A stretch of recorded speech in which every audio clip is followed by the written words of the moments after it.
Hi all. ഇന്ന് നമ്മൾ നോക്കാൻ പോകുന്നത് ഖത്തർ ഡിസ്കഷൻ പാർട്ട് 2 ആണ്. അപ്പോൾ 11th question, a college student who is a smoker is going to a college trip. She has not received any vaccines in the last 11 years. Which of the following vaccines should she receive before the trip? A influenza, B Tdap, C varicella, D hepatitis B. അപ്പോൾ last 11 years ആയിട്ട് vaccinations ഒന്നും എടുത്തിട്ടില്ലാത്ത ഒരു student ആണ്. അപ്പൊ ഇപ്പൊ ഏത് vaccine ആയിരിക്കും ആ ഒരു സ്റ്റുഡന്റ് എടുക്കേണ്ടതായിട്ട് വരുന്നത്? അപ്പൊ അതാണ് ക്വസ്റ്റ്യൻ ചോദിച്ചിട്ടുള്ളത്. നമുക്ക് ആൻസർ എന്ന് പറയുന്നത് ഓപ്ഷൻ ബി ടിഡാപ്പ് ആണ് കറക്റ്റ് ആൻസർ വരുന്നത്. നമുക്ക് ഈ ടിഡാപ്പ് എന്നൊക്കെ പറയുന്നത് എവറി 10 ഇയേഴ്സ് അതിന്റെ ബൂസ്റ്റേഴ്സ് എടുത്തിട്ടുണ്ടായിരിക്കണം. അപ്പോൾ ലാസ്റ്റ് 11 ഇയേഴ്സ് ആയിട്ട് ഈ ഒരു സ്റ്റുഡന്റ് വാക്സിൻസ് ഒന്നും എടുത്തിട്ടില്ല എന്ന് പറയുമ്പോൾ നമുക്ക് ആ ഒരു ടിഡാപ്പിന്റെ ബൂസ്റ്റർ എടുക്കാനുള്ള ടൈം ആയിട്ടുണ്ട്. അപ്പൊ നമുക്ക് ഓപ്ഷൻ ബി ടിഡാപ്പ് ആണ് കറക്റ്റ് ആൻസർ ആയിട്ട് വരുന്നത്. പിന്നെ ഇൻഫ്ലുവൻസ വാക്സിൻ നമ്മൾ ആനുവലി എടുക്കുന്നതാണ്, ആ ഒരു ഫ്ലൂ സീസണിൽ എടുക്കുന്നതാണ്. ഇവിടെ ആ ഒരു ഇൻഫ്ലുവൻസ എക്സ്പോഷറിന് റിസ്ക് കാര്യങ്ങളൊന്നും ക്വസ്റ്റ്യനിൽ പ്രോപ്പറായിട്ട് മെൻഷൻ ചെയ്യാത്തത് കാരണം നമുക്ക് ആ ഒരു ഓപ്ഷൻ ചൂസ് ചെയ്യേണ്ടതായിട്ട് വരുന്നില്ല.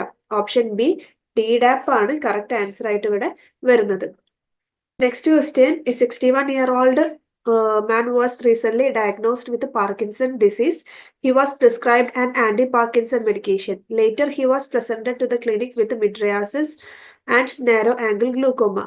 Which of the following medication was prescribed? A. Amantadine, B. Bromocriptine, C. Trihexyphenidyl, D. Levodopa. അപ്പോൾ Parkinson disease anti Parkinson medication ആണ് ആ ഒരു പേഷ്യന്റിന് മിഡ്രിയാസിസ് അതേപോലെ നാരോ ആംഗിൾ ഗ്ലൂക്കോമ ഒക്കെ വന്നു ആ ഒരു ഡ്രഗ് എടുത്തത് കൊണ്ട്. അപ്പൊ ഏത് ഡ്രഗ് ആയിരിക്കും പ്രിസ്ക്രൈബ് ചെയ്തിട്ടുണ്ടായിരിക്കുക എന്നാണ് ക്വസ്റ്റ്യൻ ചോദിച്ചിട്ടുള്ളത്. അപ്പോൾ ഓപ്ഷൻ സി ട്രൈഹെക്സിഫെനിഡൈൽ ആണ് കറക്റ്റ് ആൻസർ വരുന്നത്. ട്രൈഹെക്സിഫെനിഡൈൽ എന്ന് പറഞ്ഞാൽ എന്താണ്? അതൊരു ആന്റികോളിനർജിക് ഡ്രഗ് ആണ്. പാർക്കിൻസൺ ഡിസീസിനെ ട്രീറ്റ് ചെയ്യാൻ വേണ്ടിയിട്ട് യൂസ് ചെയ്യുന്നതും കൂടെയാണ്. അപ്പൊ ഈ ആന്റികോളിനർജിക് സൈഡ് എഫക്റ്റ് ആയിട്ടുള്ള മിഡ്രിയാസിസ് അതുകൊണ്ട് ആ ഒരു നാരോ ആംഗിൾ ഗ്ലൂക്കോമ ഒക്കെ പ്രൊഡ്യൂസ് ചെയ്തിട്ടുള്ള ഏത് ഡ്രഗ് എടുത്തിട്ടായിരിക്കും? ആന്റികോളിനർജിക് ഡ്രഗ് എടുത്തത് കൊണ്ടായിരിക്കും ആ ഒരു സൈഡ് എഫക്ട് വന്നിട്ടുണ്ടായിരിക്കുന്നത്. അപ്പൊ ഇവിടെ ആ ഒരു പ്രിസ്ക്രൈബ്ഡ് ചെയ്തിട്ടുണ്ടായിരുന്ന ആ ഒരു മെഡിക്കേഷൻ എന്ന് പറയുന്നത് ട്രൈഹെക്സിഫെനിഡൈൽ ആണ്.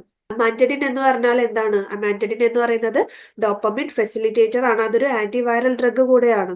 ഇൻഫ്ലുവൻസ എ ട്രീറ്റ് ചെയ്യാൻ വേണ്ടിയിട്ട് യൂസ് ചെയ്യുന്ന ഡ്രഗ് കൂടെയാണ്. പിന്നെ ബ്രോമോക്രിപ്റ്റിൻ എന്ന് പറയുന്നത് ഡോപ്പമിൻ അഗോണിസ്റ്റ് ആണ്. അതേപോലെ ലീവോഡോപ്പ എന്ന് പറയുന്നത് ഡോപ്പമിൻ പ്രിക്കേഴ്സർ ആണ്. അപ്പൊ ഇവിടെ മിഡ്രിയാസിസ് ഒക്കെ സൈഡ് എഫക്റ്റ് ആയിട്ട് വന്നത് ഈ ആന്റികോളിനർജിക് ഡ്രഗ് ആയിട്ടുള്ള ട്രൈഹെക്സിഫെനിഡൈൽ പ്രിസ്ക്രൈബ് ചെയ്തത് കൊണ്ടാണ്. Okay. Next question, if a healthcare facility want to improve patient satisfaction, which marketing strategy would be most effective? A. Cost-based strategy, B. Value-based strategy, C. Competitor-based strategy, D. Product-based strategy. ഇപ്പോൾ patient satisfaction improve ചെയ്യാൻ വേണ്ടിയിട്ട് ഏത് type of marketing സ്ട്രാറ്റജിയാണ് കൂടുതൽ effective ആവാന്നാണ് ചോദിച്ചിട്ടുള്ളത്.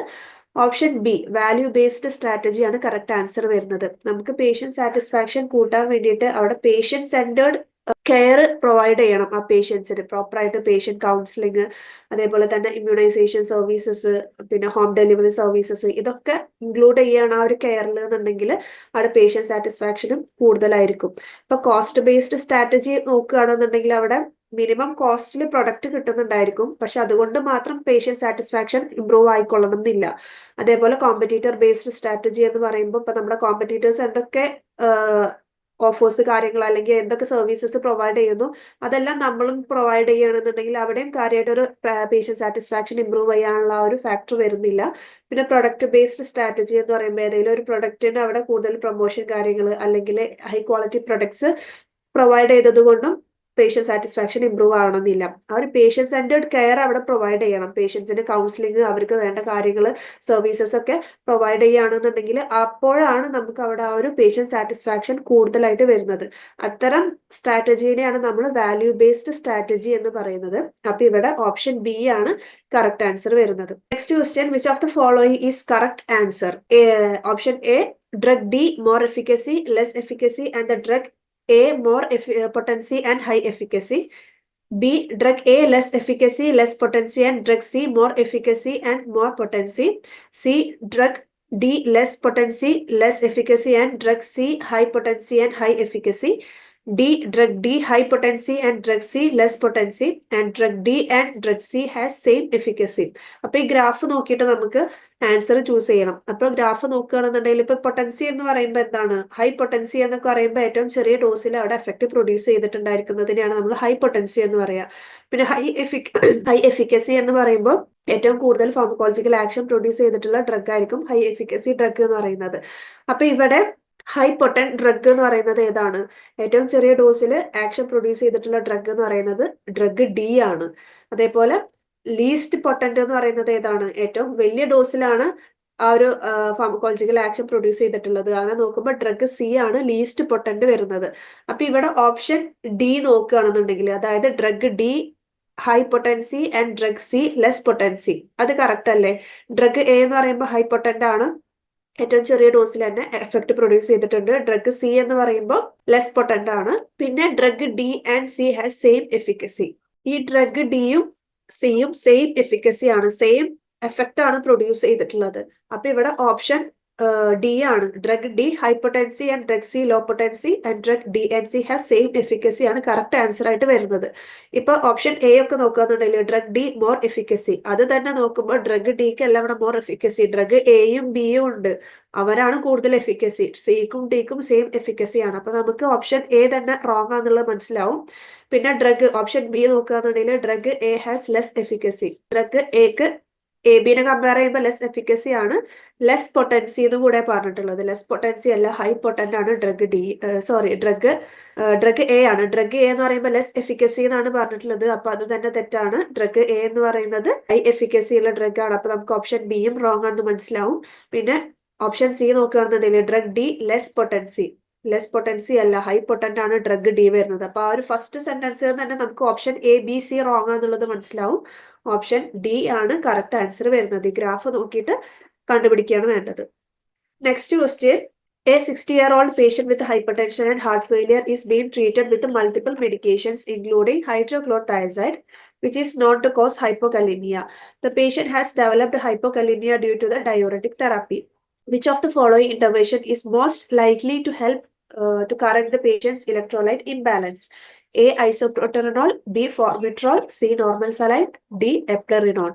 ഈ ഹൈഡ്രോക്ലോറോതൈസൈഡ് എടുക്കുന്ന പേഷ്യന്റിന് അവിടെ ഒരു ഹൈപ്പോകലീമിയ കോസ് ചെയ്തിട്ടുണ്ട്. അപ്പൊ ആ ഒരു ഹൈപ്പോകലീമിയ കണ്ടീഷൻ ബാലൻസ് ചെയ്യാൻ നമ്മൾ എടുക്കുന്ന ഡ്രഗ് ഏതാണെന്നാണ് ചോദിച്ചിട്ടുള്ളത്.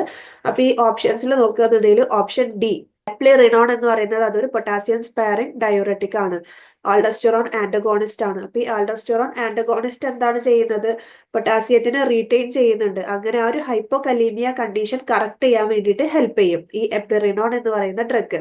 ബാക്കി കൊടുത്തിട്ടുള്ള ഓപ്ഷൻസ് ഒന്നും ഈ ഹൈപ്പോകലീമിയ കറക്റ്റ് ചെയ്യാൻ വേണ്ടിയിട്ട് നോർമലി യൂസ് ചെയ്യുന്നതല്ല. അപ്പൊ ഇവിടെ എപ്ലിറിനോൺ എടുക്കുകയാണെന്നുണ്ടെങ്കിൽ എന്തായിരിക്കും, അവിടെ ആ ഒരു ഹൈപ്പോകലീമിയ കണ്ടീഷൻ നമുക്ക് കറക്റ്റ് ചെയ്യാൻ പറ്റുന്നതായിരിക്കും.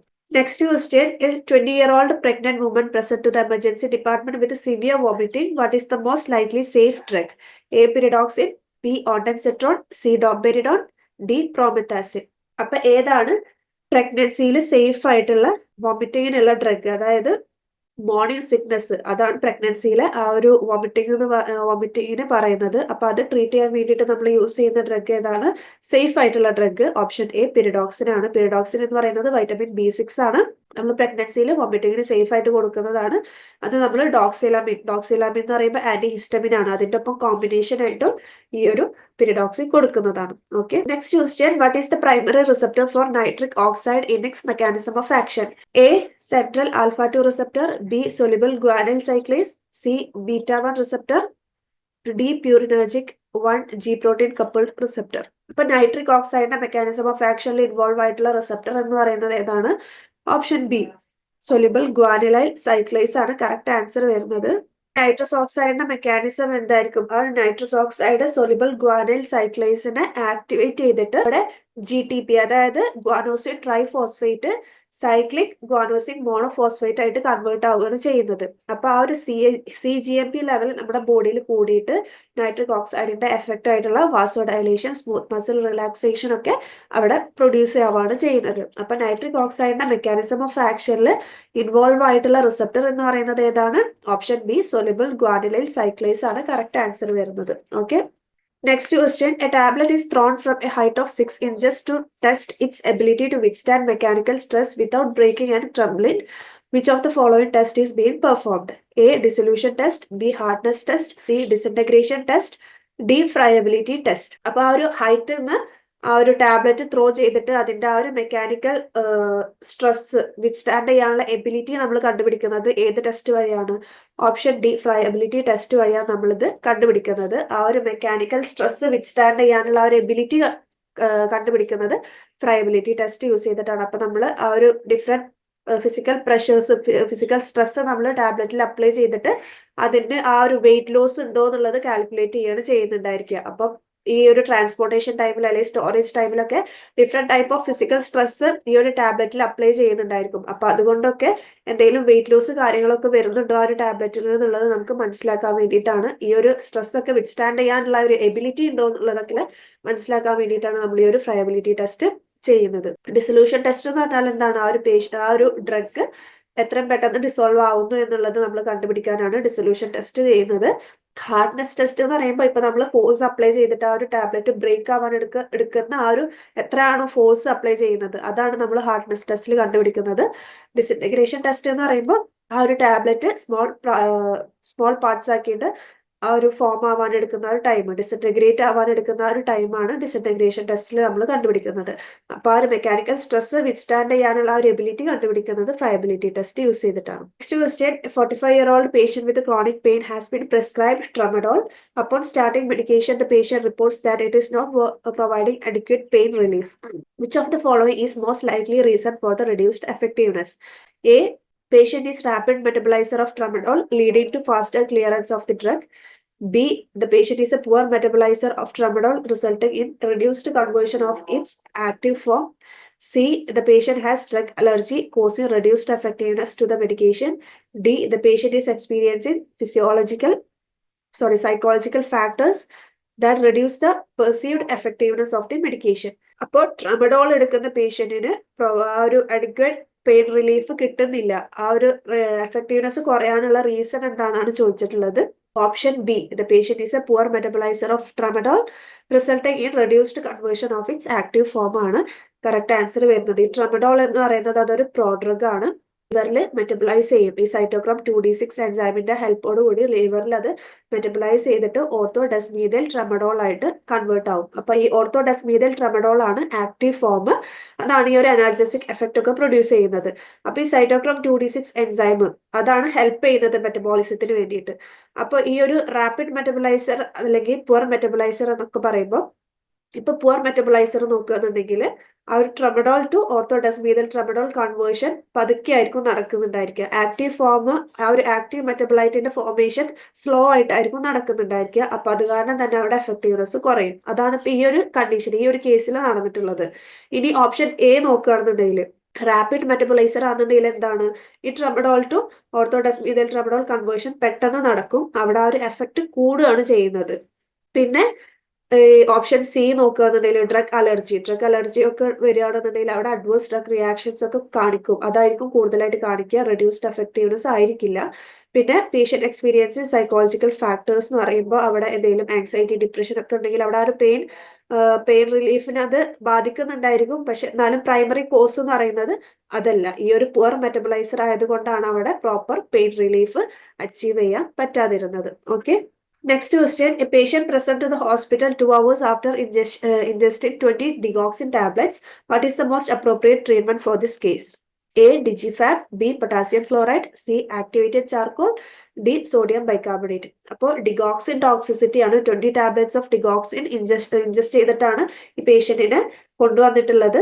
അപ്പൊ ഈ 20 ടാബ്ലറ്റ്സ് ഒക്കെ എന്ന് പറയുമ്പോൾ അത് സിവിയർ ടോക്സിസിറ്റി ആണ്, സിവിയർ ഓവർഡോസ് ആണ്. ഈ ഡിഗോക്സിൻ എന്ന് പറയുന്നത് നാരോ തെറാപ്യൂട്ടിക് ഇൻഡെക്സ് ഡ്രഗ് കൂടെയാണ്. അപ്പൊ 20 ടാബ്ലറ്റ്സ് ഒക്കെ എന്ന് പറയുമ്പോൾ അത് സിവിയർ ഓവർഡോസ് ആണ്. അപ്പൊ ഈ ഒരു ഓവർഡോസ് കണ്ടീഷൻസ്, ഡിഗോക്സിന്റെ ഓവർഡോസ് ട്രീറ്റ് ചെയ്യാൻ വേണ്ടിയിട്ട് നമ്മൾ യൂസ് ചെയ്യുന്നത് ഏതാണ്? അതിന്റെ ആന്റിഡോട്ട് എന്ന് പറയുന്നത് ഡിജിഫാബ് ആണ്. അപ്പൊ ഓപ്ഷൻ എ ഡിജിഫാബ് ആണ് ഇവിടെ കറക്റ്റ് ആൻസർ വരുന്നത്. ഓക്കെ, നമുക്ക് പിന്നെ ഈ ഒരു 2 അവേഴ്സിനുള്ളിൽ കൊണ്ടുവരികയെന്നുണ്ടെങ്കിൽ ആക്ടിവേറ്റഡ് ചാർക്കോൾ കൊടുക്കാൻ പറ്റും. അത് സിവിയർ കണ്ടീഷൻ അല്ല എന്നുണ്ടെങ്കിൽ ആക്ടിവേറ്റഡ് ചാർക്കോൾ നമുക്ക് കൊടുക്കാൻ പറ്റും. പക്ഷെ ഇവിടെ സിവിയർ കണ്ടീഷൻ ആണ്, സിവിയർ ഓവർഡോസ് ആണ്. അപ്പൊ അത് കാരണം നമുക്ക് അവിടെ ഡിജിഫാബ് ആണ് കൊടുക്കുന്നത്. അതുവഴി ആ ഒരു ടോക്സിസിറ്റി എഫക്ട് റിവേഴ്സ് ചെയ്യാൻ ഹെൽപ്പ് ചെയ്യും. ഓക്കെ, അപ്പൊ ഇത്രയാണ് ഇന്നത്തെ ഡിസ്കഷൻ വരുന്നത്. Okay, thank you.